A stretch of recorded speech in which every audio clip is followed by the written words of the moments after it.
malheur à moi si je n'annonce pas la bonne nouvelle. 1 Corinthiens chapitre 9, verset 16.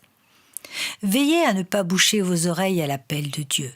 Quiconque est sauvé est appelé à témoigner, mais pas à prêcher. Paul parle ici de l'angoisse qu'il a éprouvée lorsqu'il s'est agi pour lui de prêcher l'Évangile. Cette affirmation n'est pas une condition de salut. Il n'y a rien de plus facile que d'être sauvé. C'est là l'œuvre souveraine de Dieu. Venez à moi et je vous sauverai.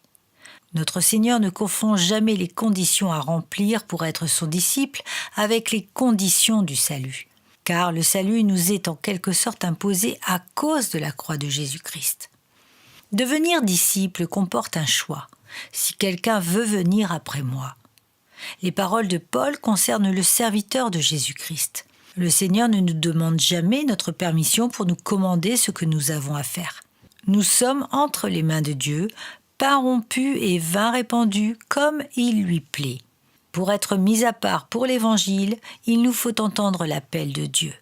Quand quelqu'un commence à entendre cet appel, il entre dans une véritable agonie. Toute ambition est sacrifiée à ce but, chaque désir de la vie supprimé, chaque perspective complètement éteinte et effacée, laissant place à une seule chose, mise à part pour l'Évangile. Malheur à celui qui essaie d'aller dans une autre direction après que cet appel lui soit parvenu. Quand Dieu nous saisit, veillons à repousser ceux qui veulent lui faire concurrence.